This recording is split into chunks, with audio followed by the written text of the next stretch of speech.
Basically, universal design takes into account a broad constituency of people rather than looking at a particular demographic. As far as housing is concerned, there aren't many good examples of universal design, either in new construction or particularly in renovated homes.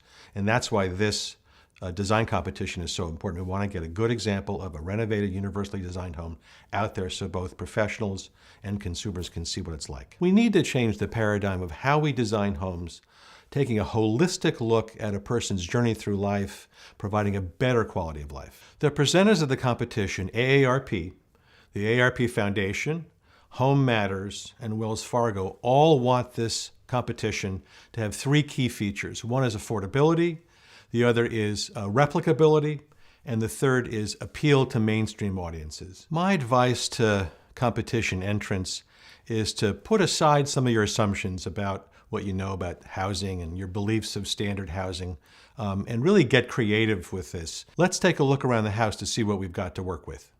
Here we are in the kitchen. Kitchens are important because so many activities happen in here. Let's talk about a few of the things we think are important from a universal design perspective. First of all, storage matters a lot, and reach range matters as well. We want to avoid having to force people to get all the stored items maybe up in the wall cabinets, or all the stored items down in the base cabinets. No one likes to lean down and crawl on their hands and knees to have to reach out for things. So providing storage at different heights can make a big difference. Providing storage that comes to you can make a big difference. So things that pull out can really be an advantage from a universal design perspective. Work surfaces matter also. We have tall people and short people, people of all heights. If you can find a way to build in work surfaces at different heights in the kitchen, it'll be a lot easier for more folks to be using the kitchen, even children. Lighting matters as well in kitchens because we have so many things we need to be doing, cutting and cooking and reading recipe books and so on. So adding additional lights, adding additional illumination makes a difference. And adding that in a way that you can vary it can also be important so that you're not worried about overlighting a situation where you don't need it, so you can turn the lighting down somewhat.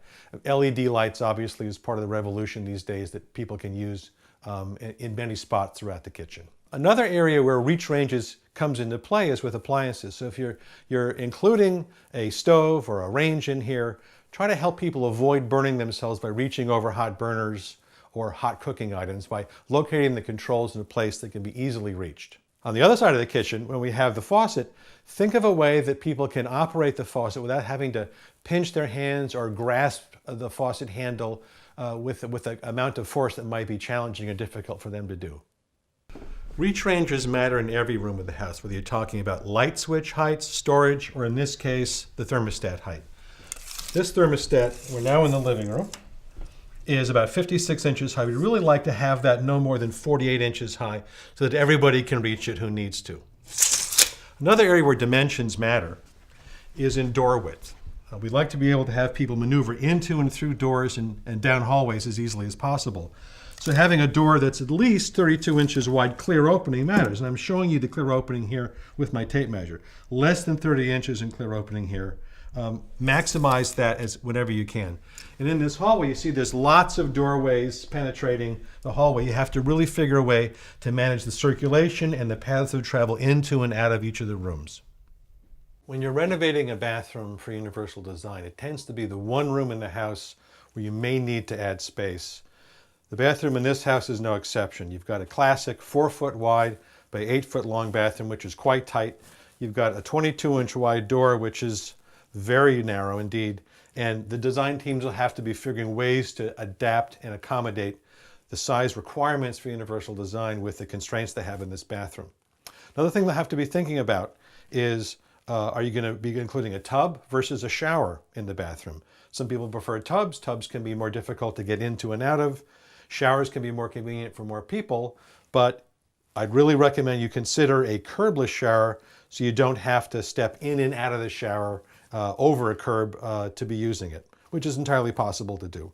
Another important consideration in bathrooms is where you locate the toilet. Locating a toilet in the corner is great because you have two walls for the later installation of grab bars if you need to, and having space around the toilet so that people can maneuver, equipment can maneuver, caregivers who might be needed can also be in there without constraining each other's movements. Here we are outside the house, And the design teams will have the challenge of figuring out which and how many of the entrances to create a step-free route of travel into the house via. This is the front entrance of the house. You could choose to try and make this your step-free entrance. That would be fine. For universal design, you really only need to make one of the entrances to the house step-free in order for it to be successful. You could do more, you could do less. If you choose not to make this particular entrance accessible, I do recommend that the design teams consider if they can make the front porch the same level as the first floor, so that if someone is using the house and can't climb the stairs, they can at least exit the home onto the front porch and use the front porch as the other members of the household can. We're at the back of the house now. You can see the pathway coming from the carport around to the existing concrete patio, and here are the two doors, the remaining two doors that go into the house. The design teams will have the challenge of figuring out if they want to keep both of the doors or maybe only one of them, and in any event to create some step-free route of travel that might involve landscaping, hardscaping, or some kind of patio or deck combination.